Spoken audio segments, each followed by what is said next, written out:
Las representaciones en el mundo del arte pueden llegar a ser extremadamente complejas.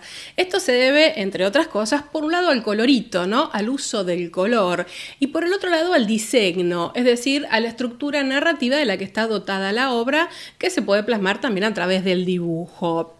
Esto además se refuerza de los recursos de los técnicos de los que echan mano los artistas. El esfumato, la técnica de pintura al fresco, el escorzo, el contraposto. Todo esto hace que el trabajo con las imágenes suele tener mayor, no solamente dinamismo, sino complejidad simbólica muchas veces. Entonces, algunos tips para entender una obra de arte. Les doy la bienvenida a este especial de martes y también a este canal, ¿no? Si es la primera vez que pasaron por aquí, los invito a suscribirse. Y también, si es la primera vez que pasaron por aquí o se encuentran con este video, los invito a ver la primera parte. Habíamos trabajado en el especial de martes anterior en el tema del museo, cómo uno, sin quizás haber ido nunca a un museo, puede sortear algunas barreras y cómo aproximarse, algunas claves para llegar hasta allí, entrar a ese edificio y pararnos delante de una obra de arte, sea una escultura, por ejemplo, o sea una pintura. Y para meternos de lleno ya en este tema, vamos a aclarar algunas cositas importantes. Cuando uno se acerca, se aproxima a una obra de arte, se dice que se emiten dos tipos de juicio. Uno es lo que se llama el juicio estético. Y en realidad el juicio estético lo que hace es suspender la razón. Uno no se puede analizar la obra. Uno interactúa con la obra desde otro lugar, que se traduce básicamente en me gusta o no me gusta. Yo no voy a hablar acá de los juicios de gusto. Si bien hay un montón de teoría detrás de todo esto, vamos a dejarlo, al menos en esta instancia, como algo personal. Es decir, yo no voy a lograr a través de explicar una cosa o la otra que una obra les guste más o no. Eso va a correr por cuenta de ustedes. Y de hecho es muy probable que lo que a mí me guste a ustedes no, o viceversa. Entonces, ¿de qué vamos a hablar acá? De todos los juicios, o vamos a descomponer de alguna manera en ciertas claves, en algunas pautas, lo que tiene que ver con el juicio analítico. ¿Y qué es esto del juicio analítico? Bueno, es establecer un diálogo con la obra, es preguntarle cosas a la obra, tomar información de la obra y en función de eso tratar de comprender cuál es su lenguaje. Es decir, va más allá de si me gusta o no, es una obra de arte y voy a tratar de analizarla, voy a tratar de comprenderla para saber qué me está proponiendo. Y salvada esta aclaración, tenemos que hacer otra segunda aclaración, y es que hay muchos métodos y formas y técnicas de preguntarle cosas a la obra, de descomponer este juicio analítico. Yo lo que traté de hacer no es tomar un único método, por supuesto, sino resumir 5 claves, 5 tips, podríamos decir, para tratar de conectarnos con la obra de arte. Es decir, esto no corresponde a una teoría única necesariamente, sino que son distintos aspectos que así desde el llano, bastante sencillitos, me parece que vale la pena tener en cuenta. Y una de las macro cosas que uno piensa cuando se aproxima a una obra de arte tiene que ver con el estilo. Estilo que deriva de la palabra stylus, ¿no? De esta herramienta que usaban los escribas para escribir, justamente, que luego terminó derivando en qué características propias tenía uno u otro para escribir, cómo se diferenciaban y qué le daba su propio estilo, su propia forma. Bueno, no me voy a enrollar con eso. El punto es que el estilo tiene dos momentos. Uno que tiene que ver con la mentalidad de una época, con características típicas de un determinado momento histórico y cómo esas características típicas se van plasmando, por ejemplo, en un artista. Es decir, ¿qué uso hace el artista de esas características para trasladar a su obra? Eso es una parte. Ahora, la segunda parte, que es la que nos interesa a nosotros, es cuando esa obra existe en el mundo. Es decir, hasta ahora estamos hablando de mentalidades. Cuando una obra de arte existe, cuando es un resultado, un objeto, vamos a llamarlo de esta manera, que está en el mundo, ahí nosotros podemos empezar a averiguar muchas cosas. Es decir, ya entramos al análisis y a la interpretación de la obra propiamente dicha, apoyados muchas veces en lo que dicen los teóricos, los historiadores del arte, los críticos de arte. Bueno, hoy por hoy tenemos una serie de herramientas mucho más amplias en el campo del arte. Pero bueno, vamos al número 1. El aspecto material. Si yo voy a hablar, por ejemplo, de una escultura, puedo o debería saber o debería identificar si estoy hablando de bronce, de mármol, cuáles son sus medidas, qué pulidos tiene, es decir, ya ahí me meto un poco más con la técnica, si es una escultura de bulto, si es un complejo escultórico, es decir, hay una narrativa más amplia. Hay bastante que pensar. Si es una pintura, voy a estar pensando si es un óleo sobre lienzo, un temple sobre tabla, qué tipo de colores usó, qué brillo tienen, cuáles fueron los materiales de los pigmentos. Si es una obra arquitectónica, voy a tener que pensar, además de las medidas y las distribuciones, bueno, cómo es su exterior, cómo es su interior, cómo está resuelta la luz, el plano, el emplazamiento. Recursos también pueden ser decorativos, es decir, cada obra determina los distintos materiales que yo voy a tener que identificar o que identificarlos me va a ayudar a comprenderla mejor.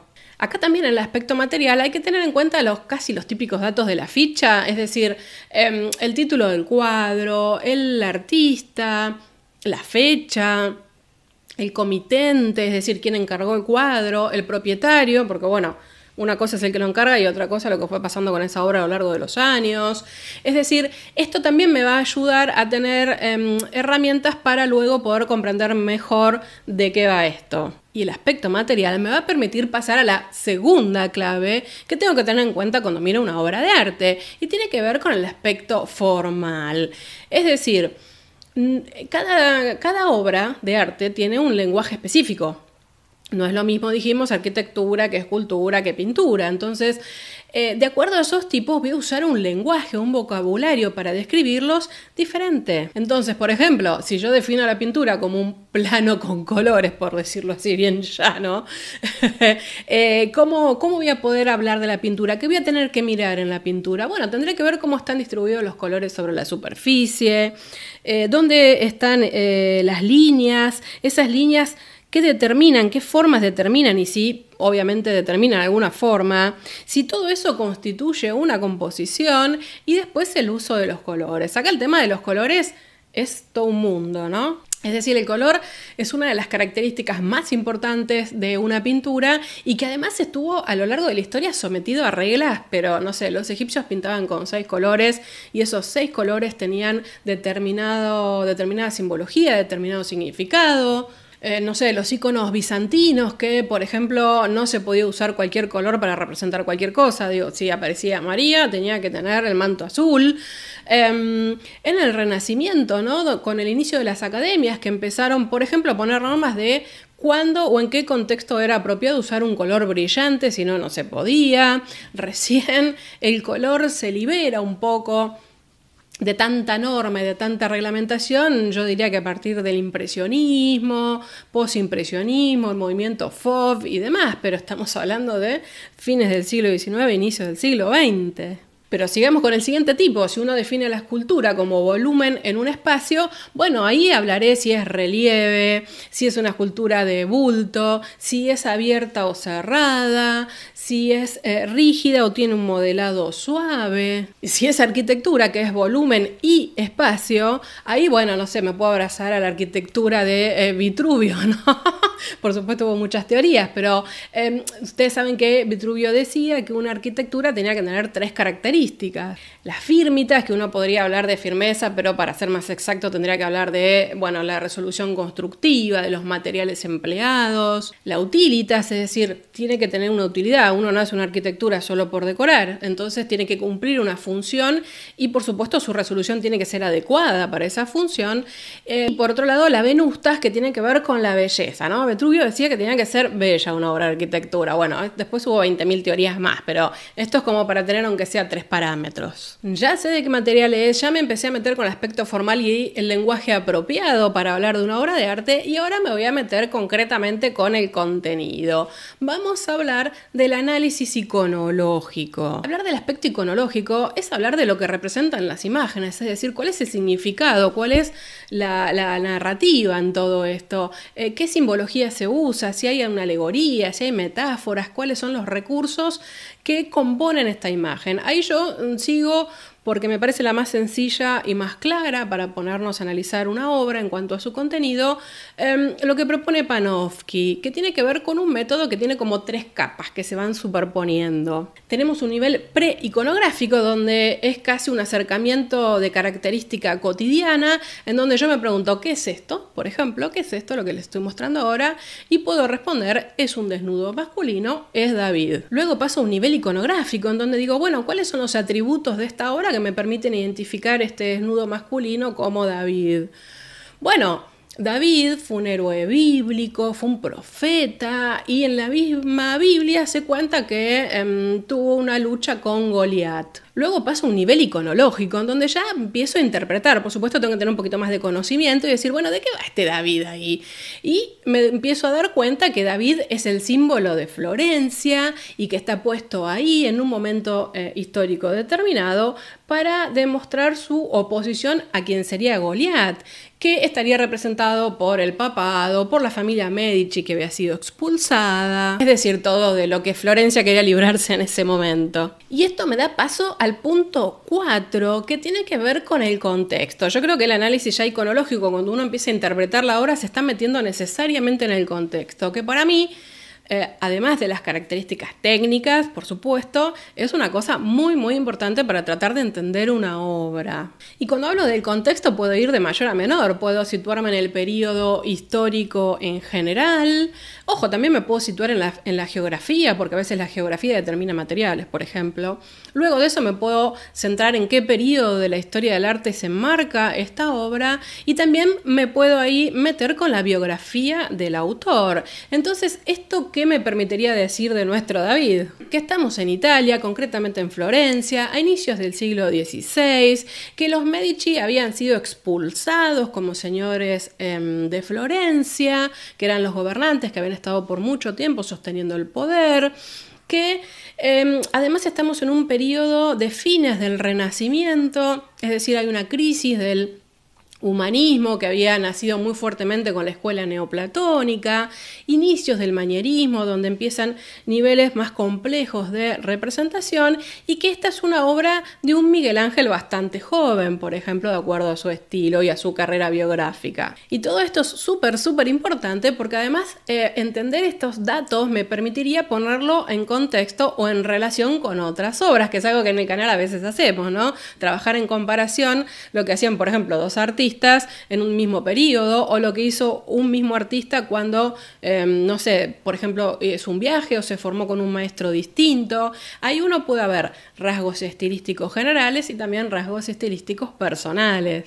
Y ahora vamos a empezar a encontrarle la gracia a todo esto antes de llegar al punto 5. Entonces, hablamos de una escultura. Bueno, a ver, Aldanita, contame algo de arquitectura. Y entonces me paro en un nivel preiconográfico y me pregunto, ¿qué es esto? Y digo, bueno, es un salón. Es una galería que está dentro del Palacio de Versalles, tiene 73 metros de longitud por 10,50 metros de ancho, tiene 17 ventanas que proporcionan luz que se refleja en 357 espejos que están puestos frente a frente. El techo tiene una bóveda de cañón que está decorada con pinturas. Si trato ya de desmenuzar más características y pasarme un análisis iconográfico, voy a decir que este es el Salón de los Espejos, que fue un espacio famoso en el siglo XVII, porque, por ejemplo, por primera vez en la historia las personas se pudieron ver en un espejo de cuerpo entero, que se constituyó en tanto galería como un espacio lujoso, y que esto remitía necesariamente que era un espacio hiper caro, porque claramente el espejo era un lujo. Y si trato de poner todo esto en contexto y darle un significado a este Salón de los Espejos, bueno,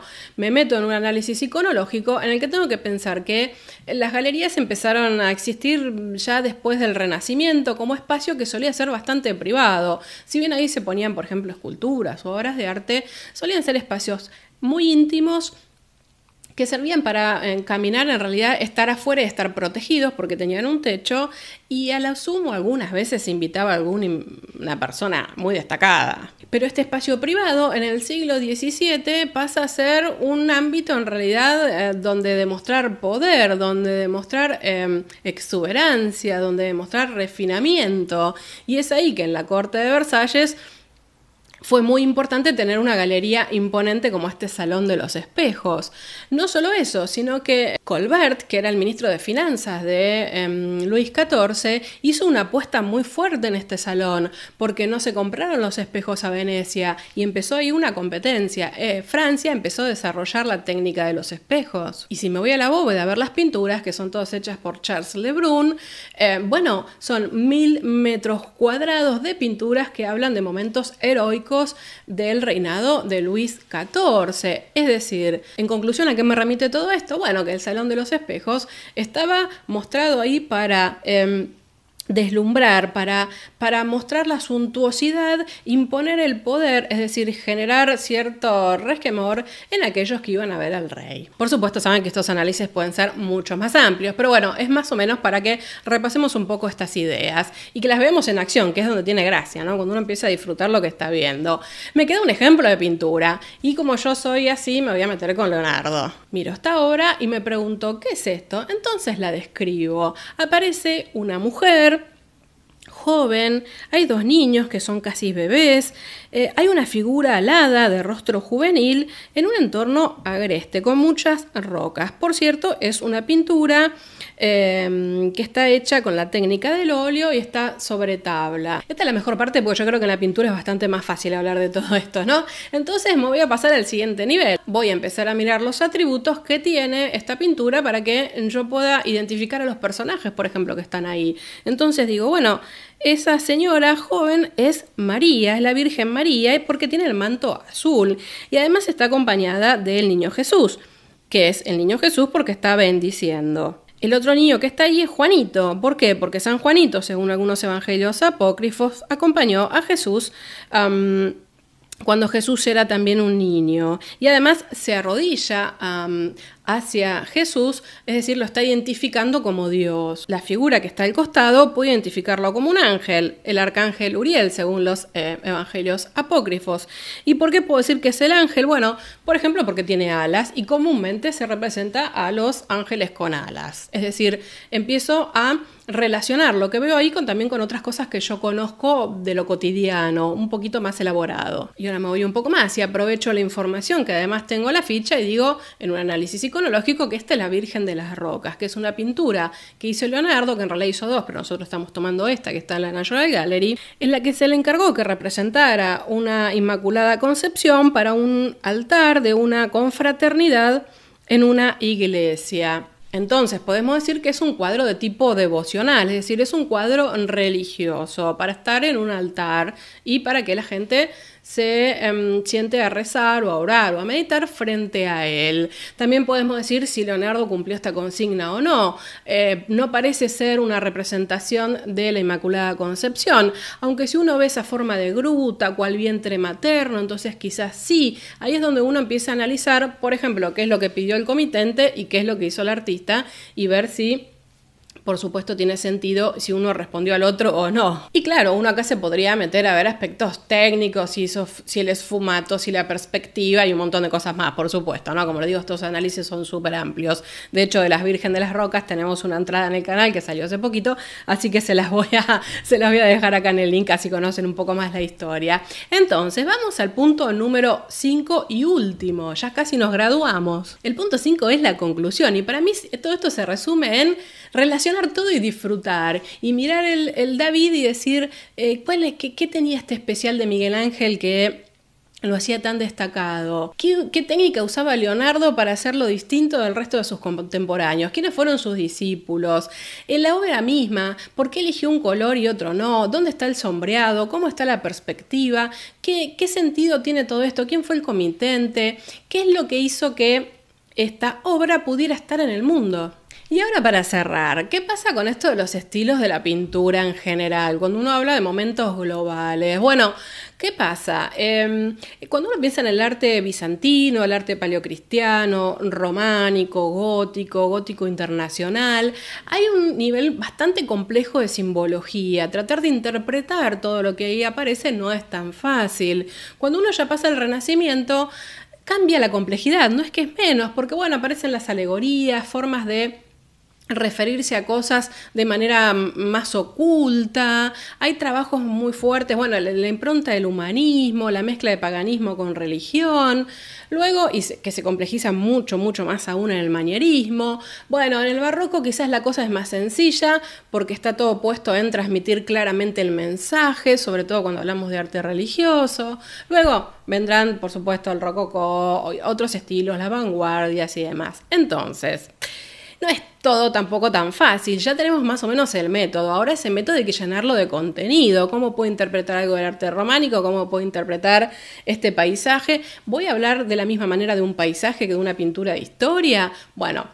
Es bastante complejo, pero también es por supuesto muy agradable y muy interesante para desarrollar todo esto. Así que vamos a hacer algunas entradas más que nos permitan ir poniendo contenido en esta fichita que armamos hoy de 5 pasos. Y no se olviden del último, que era el más importante de todos, que era disfrutar. Y por supuesto, a partir de eso, generar su propio juicio estético, que era el gusto. ¿Se acuerdan que eso lo dejamos de lado? Ahora, con un poquito más de información, y a medida que vayamos incorporando más temas que den contenido a todo esto, bueno, uno va desarrollando también ese juicio estético. Les agradezco infinitamente que me hayan acompañado en este especial de martes. Me gusta hacerlo, me parece que aportamos cosas distintas, cosas que nos ayudan a ver también qué es lo que pasa en lo que compartimos todos los viernes, ¿no? Entenderlo desde otro lugar. Nos vemos como siempre todos los viernes y en algún otro martes próximamente estaremos hablando de más contenido, géneros de pintura, periodos históricos y ese tipo de cosas. Muchas gracias. Adiós.